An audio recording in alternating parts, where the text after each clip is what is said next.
মাত মাতিছে আজি কোনজন বিজেপি দলৰ প্ৰতিনিধি আজি চৰাইদেউ বাগানত কি অৱস্থা তাৰ বাগানৰ ৰাইজৰ হৈ বিজেপি চৰকাৰৰ বিৰুদ্ধে মাত মাতিছে কোনজন বিজেপি নেতাৰ ইমান সাহস আছে মোক দেখাই দিয়ক এটা উদাহৰণ দিয়ক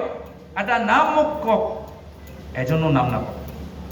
বিজেপি দলৰ যিমানবোৰ বাগানৰ প্ৰতিনিধিসকল আছে তেওঁলোকৰ কাৰণে সব ভাল হৈ আছে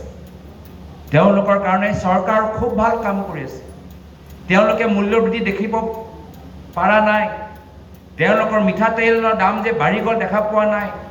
তেওঁলোকে যে ৰাচনত আজিকালি কেৰচিন নাই সেইটো দেখা পোৱা নাই তেওঁলোকে যে নিমখৰ দাম বাঢ়ি গৈছে তেওঁলোকে দেখা পোৱা নাই আজি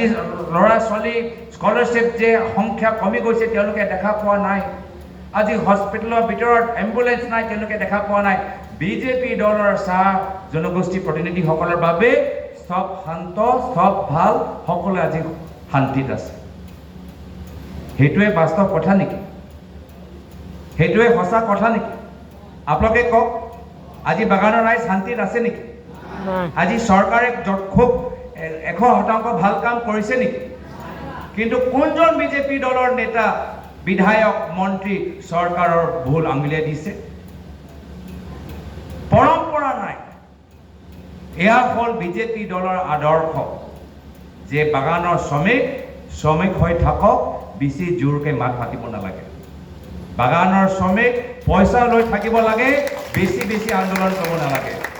বাগানৰ শ্ৰমিক যি পাইছে শান্তিতে থাকিব লাগে নহলে জেললৈ আমি পঠাই দিম বাগানৰ শ্ৰমিক আমি অত্যাচাৰ কৰিছো আমি বাগান কিনিছো বাগান আমি চলাব পৰা নাই দৰমহা দিব পৰা নাই ৰাচন দিব পৰা নাই তথাপিও বাগানৰ ৰাইজ মনে মনে থাকিব লাগিব এয়া হ'ল বৰ্তমান বিজেপি দলৰ পৰম্পৰা আমাৰ দিনতো আমি ক্ষমতা দেখা পাইছো মোৰ পিতৃ 15 বছৰ অসমৰ মুখ্যমন্ত্ৰী আছিল কেন্দ্ৰীয় মন্ত্ৰী আছিল তথাপিও অসমৰ ভিতৰত আমাৰ ঘৰৰ সদস্যৰ মাজত কাৰো নামত আজি বাগান নাই কাৰো নামত না মোৰ নামত না মোৰ পিতৃৰ নামত না মোৰ মাতৃৰ নামত না মোৰ বাইদেউৰ নামত না মোৰ পৰিবাৰৰ নামত কাৰো নামত এটা বাগান প্ৰয়াত মুখ্যমন্ত্ৰী অৰুণ গগৈদেৱে কিনা নাই আৰু বৰ্তমান জনৰ কি কওঁ মই বৰ্তমান জনৰ কি কথা কওঁ ক'ত বাগান নাই প্ৰশ্নটো সেইটোৱে সুধিব লাগে বাগান আছেতো আমি জানো ক'ত নাই সুধিব লাগে কোনখন জিলাত তেওঁলোকে কিনা নাই আমি প্ৰশ্ন কৰিব লাগে যদি আমি সুধো যে আপোনালোকে তালিকা দিয়ক ইমান দীঘলীয়া তালিকা পাম আমি পঢ়িবলৈ আমাৰ সময় নাই যদি কওঁ কি ক'ত লোৱা নাই তেতিয়াহে গৈ অলপ তালিকাটো অলপ সৰু হ'ব এয়া হৈছে পাৰ্থক্য দুজন মুখ্যমন্ত্ৰীৰ মাজত আজি ৰাতিপুৱা এজন ছাত্ৰই মোক সুধিলে যে আপোনালোকে কি পাৰ্থক্য দেখা পাইছে প্ৰাক্তন মুখ্যমন্ত্ৰী তৰুণ গগৈদেৱৰ মাজত আৰু বৰ্তমানৰ মুখ্যমন্ত্ৰী হিমন্ত বিশ্ব শৰ্মা ডাঙৰীয়াৰ মাজত কি পাৰ্থক্য দেখা পাইছে এতিয়া মই উত্তৰ দিওঁতে ক'লো যে প্ৰায়ত তৰুণ গগৈদেৱ সদায় ৰাজনীতি ৰাইজক সেৱা কৰা এটা মাধ্যম হিচাপে গ্ৰহণ কিন্তু বৰ্তমানৰ মুখ্যমন্ত্ৰী নিজকে ৰাইজৰ সেৱক নহয় নিজকে ৰাইজৰ চৰ্দাৰ হিচাপে তেওঁলোকে গ্ৰহণ কৰে নিজকে ৰাইজৰ ৰজা হিচাপে ব্যৱহাৰ কৰে চৰ্দাৰ নহয় ৰজা আৰু সেইকাৰণে ৰজা দৰে তেওঁলোকে চাৰিওফালে ধন সম্পত্তি তেওঁলোকে বিক্ৰী কৰিছে ৰজা দৰে তেওঁলোকে ৰাইজক ভাবুকি দিয়ে আৰু সেয়া হৈছে পাৰ্থক্য যে প্ৰাক্তন মুখ্যমন্ত্ৰী আছিল সেৱক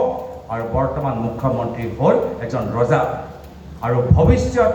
আপোনালোকে চিন্তা কৰিব লাগিব যে আপোনালোকে মুখ্যমন্ত্ৰী গাদীত কাক বহি থকা বিচাৰে এজন সেৱকক বহি থকা বিচাৰে না এজন ৰজাক বহি থাকিবলৈ বিচাৰে সেইটো সিদ্ধান্ত আপোনালোকে ভৱিষ্যত ল'ব লাগিব মই আশা কৰোঁ যে আজি আমি যিখিনি কথা পাতিছোঁ পৰৱৰ্তী সময়ত আৰু পাতিবলৈ আছে মই অৱগত যে বিভিন্ন বাগানত বিভিন্ন সমস্যা আছে মই যেতিয়া নিজে খনাৰী অঞ্চলত বাগানে মই গৈছিলোঁ খোৱা পানীলৈ বহুত মানুহে মোক যোগাযোগ কৰিছে আৰু ঘাটুৱাৰ ছাৰ ইতিমধ্যে ডাঙৰীয়াক ঘাটুৱাৰ ছাৰ ইতিমধ্যে ক'লে